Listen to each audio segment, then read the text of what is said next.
Hi, everyone. Welcome to Excellence Journey Institute. And I am Bridget Olojini. You already know that, right? Today, I bring you the content that I promised you in my last video.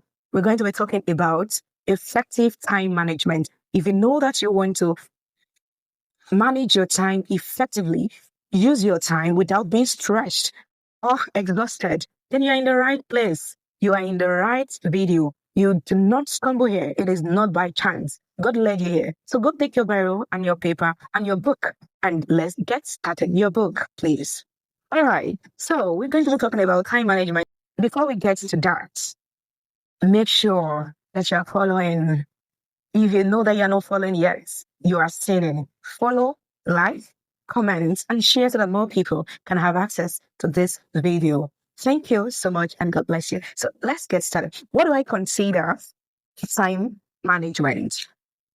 Personally, I don't consider time management to be the creation of goals and systems that would make you productive.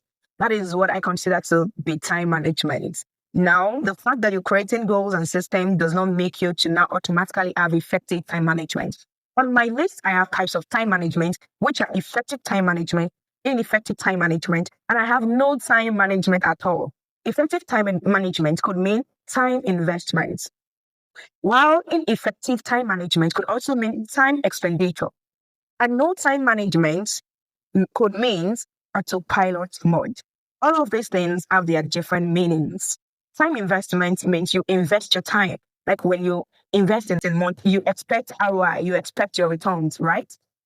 When you spend money, what do you expect? The money is gone. So when you do not manage your time effectively, I consider it that you are expending your time. And then the last one is when you do not have time management at all, that means you're working on autopilot mode. Autopilot mode means that you do not have any plans for your life. You just work, you just do things as your brain suggests. What do I mean by this? Let me give you this illustration. When you wake up in the morning, you could remain in your bed and not do anything because you don't know the next thing to do. Until your brain suggests to you that go and take your bath or go and cook, you don't even know what to cook because you did not plan ahead before you slept.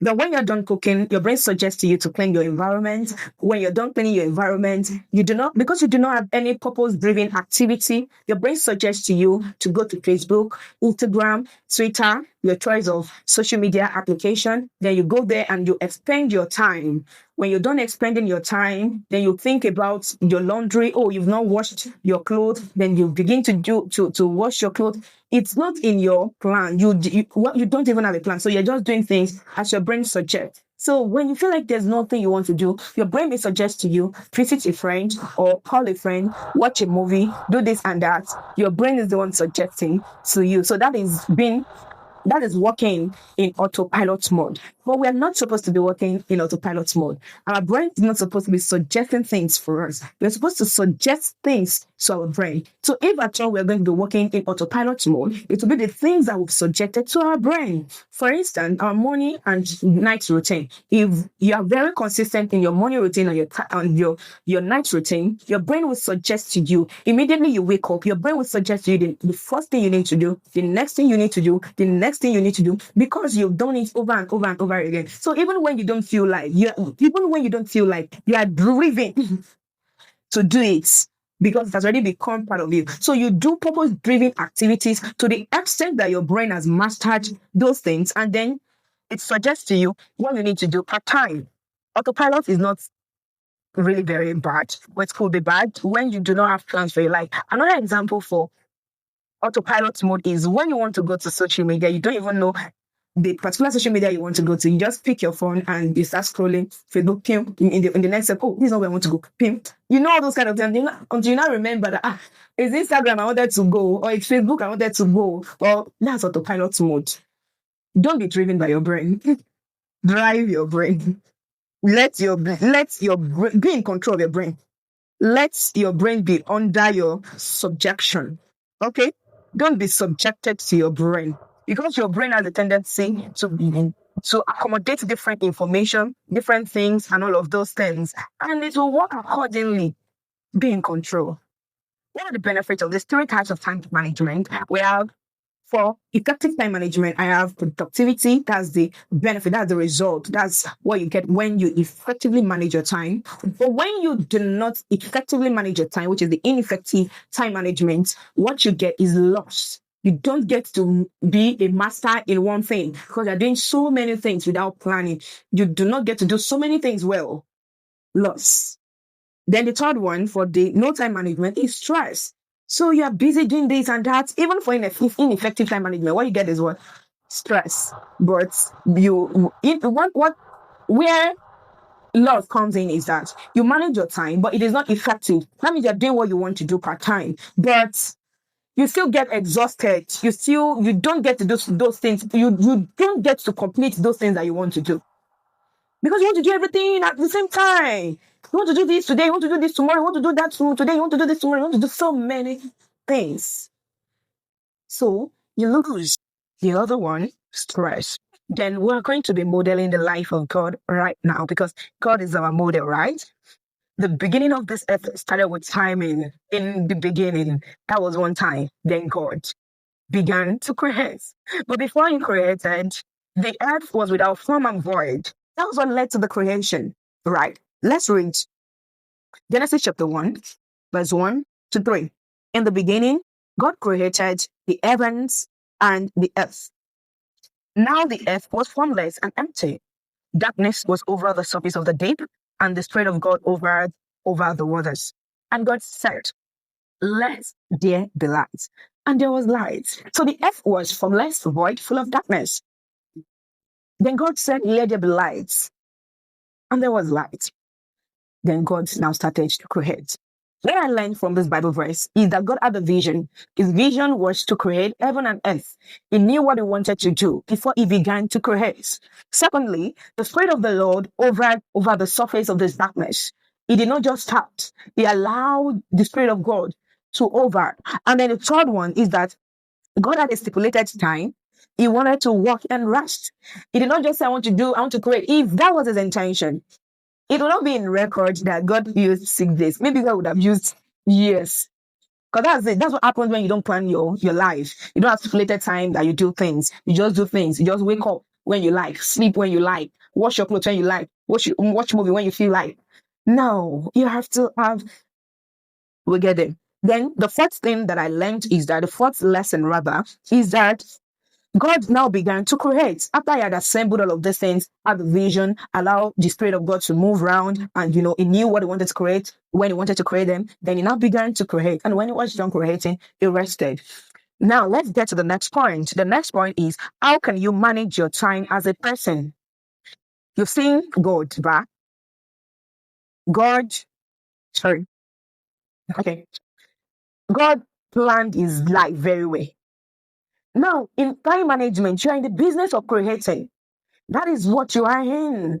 That you are in the business of creating your life, starting afresh. Your life is so disorganized, not in order. And then the business you are in now, the reason you're watching this video is because you are in the business of creating, recreating, putting together the formlessness, putting light into your darkness.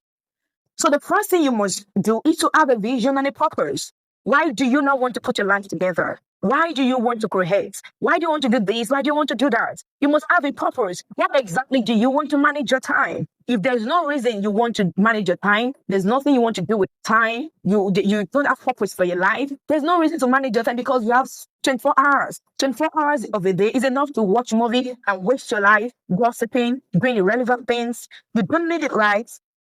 If you have a vision, for example, you want to be a legal practitioner, you want to be a doctor, you want to be an engineer, you want to be a policeman. I was at the station yesterday, and then I was advising someone, if you want to be a lawyer, blah, blah, blah. And then the policeman now said, if you also want to be a policeman. So I said, okay.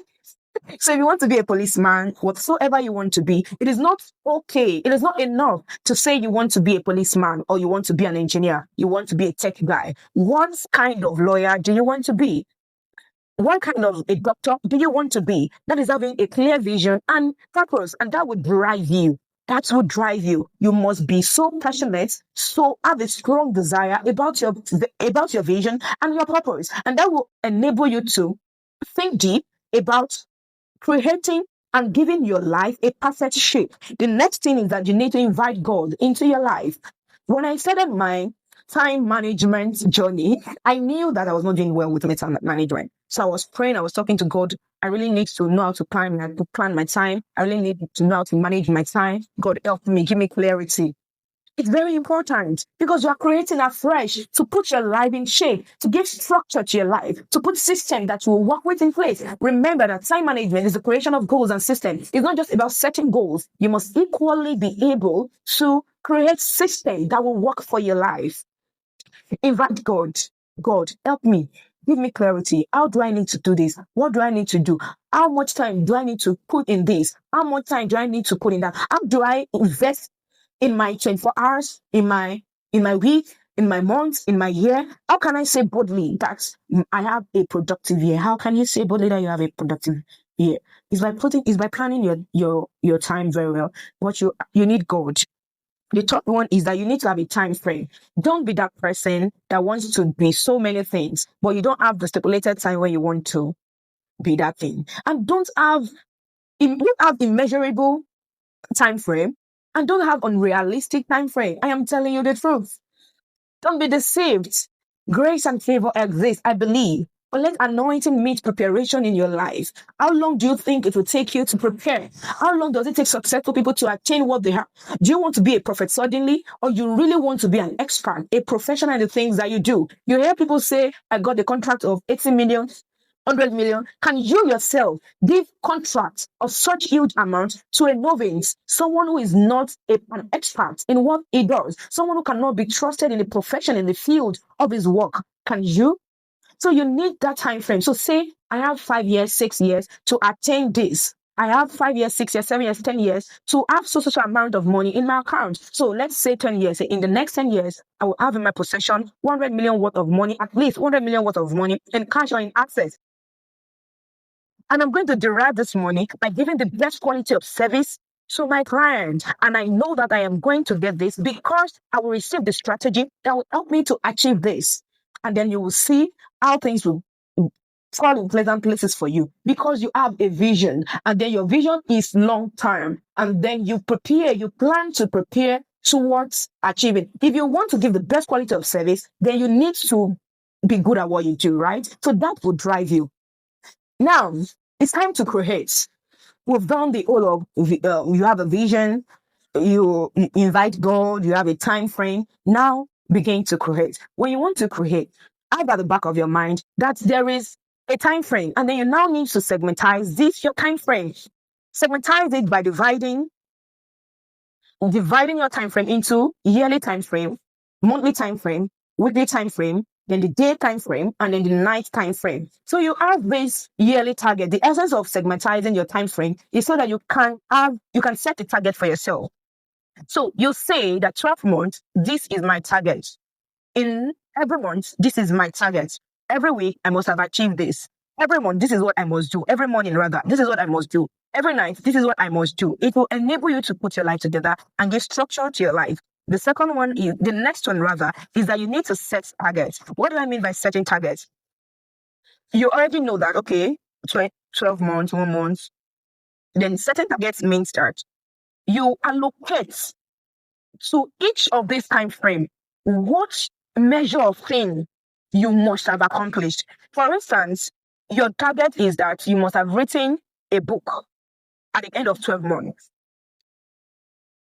Giving each of these things target point is now you dividing the two. Let's say you want to write 200 books, 200 pages of a book, a book, 200 pages. You divide your 200 pages by 12. That is 16 pages per month. 16 pages divided by 4. That is 4 pages per week. Then it now comes to daily targets. How many words is 4 pages? We have 1,200. Each page could be 300 words. So you now determine, okay, how much of a time do I want to dedicate to writing 300 words or to writing the whole of 1,200 words? You can say you would dedicate 2 hours to write everything, or you would dedicate 30 minutes in a day to write 300 words until you accomplish your weekly goals. It will not stress you. You will not feel stressed. So you know that on Wednesday, what you do, you focus for 2 hours to write 1,200 words. You are free for that week. And it could be every morning. I want to write 30 minutes. I want to dedicate 30 minutes to write 300 words.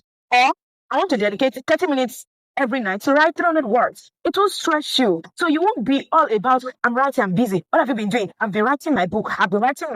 Whereas it could be a stress-free activity for you. Then the next thing is that you must. Okay, I have here another example. Let's say you want to learn 400 words in a year. What you can do is, okay, your yearly target is 400 new words. Monthly target could be 33 new words. Weekly target could be 8 new words. Then daily target could be 1 word per day or 2 words per day. You could as well dedicate 2 hours to learn 8 words. Then the next week, you're dedicating another 30 minutes or 40 minutes to learn 8 words and revising the last words that you learned. By that time, at the end of the year, you've learned completely 4 new words. You've also learned how to use them, synonyms, antonyms, adjective, nouns, blah, blah, blah, and all of those things. Then the next thing that you need to do is to list out all the activities you engage in, both important and unimportant. List them out. Everything. It is important though. It is not important though. The time you used to gossip with friends, what? You don't want to write it. Write it down. You gossip, don't lie. Write it. Hanging out, social media, watching film, different things important to your life, purpose-driven activities, non-purpose-driven activities. Write it down. Then the next one that you should write is, the next thing you should do is now to put all the activities in segments using what I call the PST rule. That is what I call it: primary, secondary, and tertiary. And what do I mean by primary, secondary, and tertiary? Primary activities for me are activities that take a large part of your time, while secondary activities are things that you will do that do not take so much of your time, but they are also things that you're passionate about, things that you really want to do. For instance, you're a banker and you're also a content creator. Your primary activity is what you do in the bank because it takes a large part of your time. Then the secondary is secondary activity is the content that you create. You don't need so much time to create content. You don't need to create content every day. You just need to be consistent with the time that you post your content. I used to want to post every day, and I realized how exhausting it was. So I reduced it. If you check my page, there was a time I used to post many times in a day. There was a time I reduced it by posting just once per day. But now I just do this video and post once per week. It's less stressful, and I can focus more on my legal practice. I'm a legal practitioner, and I consider the work I do as a legal practitioner as my primary activity. Aside that, I spend most of my time at work. But if you now want to turn your secondary activity to primary, you want to stop the work you're doing and focus on the other one, then the other one can now become your primary, while this one could be your secondary, or you could even eradicate it. You don't have to have secondary activities, but most people, they are doing one thing and then they are doing the other because. So try to manage your time, and then don't be that person that you can't dedicate equal time to these things. So that's why I said segmentize it.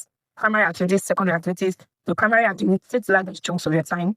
Then the other one, the secondary, takes little amount of your time. Then you can decide whether one takes 70, the other one takes 30, one takes 80, or the other one takes 20. Consider the fact that you need to sleep, to wake up, to sleep, to do house chores and your other routine. And that is why we have the next point. And the next point is talking about creating a routine for yourself. Have a routine for yourself. Routine for the daytime, routine for the nighttime, because this period are unavoidable time of the day. You must wake up and then you must sleep. Your night and day must differ. It's always different from another.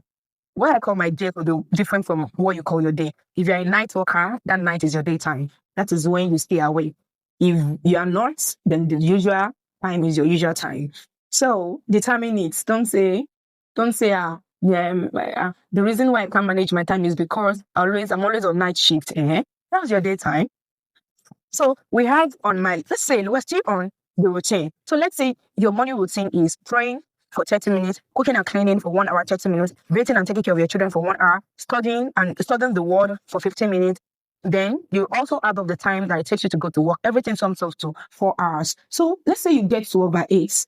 Wake up by 12, so that between 12 and 4, wake up by 4 rather.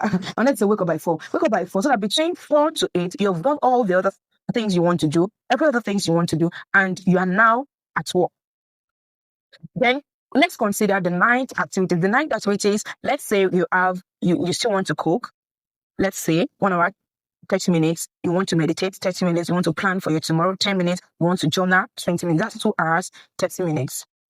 You can do all of these things, maybe, you can do all of these things from, you have 2 hours, 30 minutes, let's say 10 to 11, 10:30 to 11 to 12. That's 2 hours, 30 minutes, and you sleep by 12, wake up by 4 if it is convenient for you. So that's the other part of the time. You can use it to do all the other things. You can relax, you can watch movie, then you can slot in your secondary activities. For example, if you're a writer, you can pick an hour out of the remaining time to write, then you can pick some hour out of the remaining time to watch movie. You're not in this world to die now. If you're a business person, you can pick part of the time to attend to customers. Have a delivery person. Don't be the one going to deliver. Do you get what I'm saying? So you have enough time between when you get home from work and when you begin your night routine. Night routine are things that you must do, not the things that you must do. Also have a weekly routine.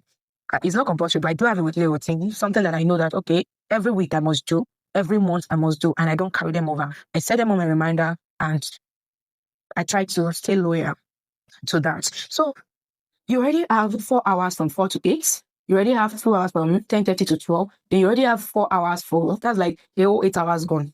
Then you have another 8 hours left. Decide what you want to do with it. Decide whatever things you want to do with it. You have time to call friends. So it makes you productive. That time that you can even say, okay, to Jay, when you're planning ahead of tomorrow, say, I want to watch a movie for 2 hours. Don't say, I want to watch movie. I want to watch movie for 2 hours. Once it's 2 hours, it is time to leave and do something else, no matter how interesting the film is. So you go ahead to do other things that you want to do that pertains to your life. I've said my own. Determine your primary activities. The next thing, determine your primary activities and how much time you want to invest in it. We've passed that stage. Your primary activities are activities that you do at work. I suggest that when you get to work, you relax first, because you're just coming from, home where you were doing so many things, you did so many things, and then you could be exhausted. So relax.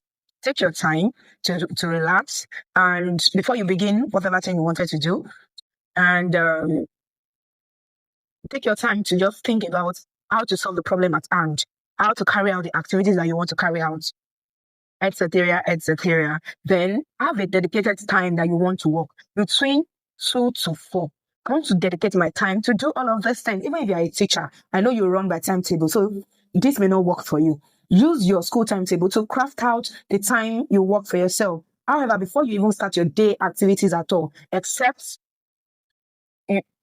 before you start your school activities, except your classes in the morning, first on the timetable. Even if that is, once you are done with that, get to work, relax, mentally relax, emotionally, think about your life in general, get ready, recharge for the next work at hand. It's very important. Then, now think of what will you do when you're not working. You have time for lunch, eat lunch, relax, play games on your phone, and have specific time that you actually work. It's very important. Then when you get home, what do? Do you relax first? The time, do you want to take your break? But if you don't plan your time like this, it will look like the 24 hours is small. This used to be me. Honestly. That's why I'm taking my time. This used to be me, but no longer me, and I'm excited about it. Now, I think we are done. What next? Yes. We just spoke about Monday to Friday activities. We didn't talk about Saturday and Sunday, except if you work Saturday and Sunday. But if you don't work Saturday and Sunday, you have Saturday to do a lot of things. If you're a content creator, you have time to create as many contents. You have time to watch as many movies. You have time to pray for a longer hour. You have time to listen to sermon. You have time to go to church and do church activities. A lot of time, but make sure you plan all of these days as well. Now, the next thing on our agenda, the next thing on the list is, how do you stay loyal to your timing? It's very important to know how to stay loyal to your timing. If you don't, you will just create the schedule and you have nothing to show for it. The first thing I have on my list is focus. Focus on one thing per time. Don't try to do so many things. That's the essence. Me, if I want to wash plates, I can say this plate is 10 minutes. So the energy I'll put in it will enable me to complete within that time. If I want to clean my environment, 30 minutes. Do one thing per time. Don't want to do so many things at the same time. Don't want to do so many, except if you have kids. You are cleaning and then your child pee or poo, you already know that you have to leave that to do that. But once you are done, go back to what you are doing and complete it before you move to the next part. Don't be doing something and then you're on social media. Half the time you are on social media, those people that message you, let them wait. If it is urgent, let them call you. Now, in focusing, we have hyperfocus, we have scatter focus, and we have autopilot.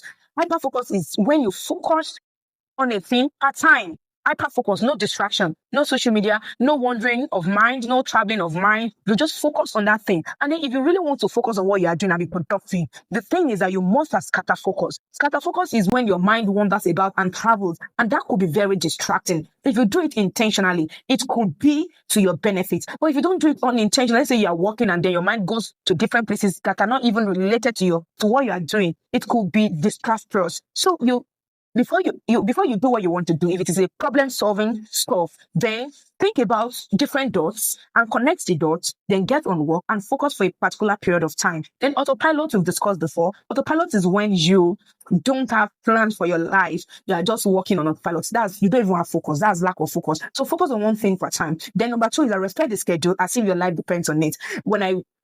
When I had my waking time, it was not that convenient. So when I wake up, I will find out I'm already doing well. I'm doing what I'm doing. Then I have to say, Bridget, you have to do this as if your life depends on it, because your life depends on it. There's no better time that will work for you but this. So when I wake up, I say, Bridget, your life depends on this. So wake up and do the things that you ought to do. Be consistent. Do it every time. Do it every day. Do it. Be very loyal to your timing by being consistent. Then the last one is be willing to change your tactics, even if it is not working. If it is not working, change. Don't say you must be loyal to it, because many things can happen during the course of the year. You could get married, you could change your environment, you could change your workplace. So many things can happen, and your timing may no longer be working. Your arrangements, your scheduling may no longer be working. And staying consistent or staying loyal to the timing will be very dangerous. So be willing to change. Identify that this time is no longer working for you, and it is high time I change. Many times you may not. Sometimes, let me say sometimes you may not be able to do the things that you said you would do, but have it at the back of your mind that this is your schedule and you must stay loyal to it. If it didn't work today, that doesn't mean it will not work tomorrow. I hope you really enjoyed this video. I have taken my time to prepare to craft out this for you in order to give you a premium content this week. If you know you love what I gave and you know that this would be of great benefit to you, please make sure you follow.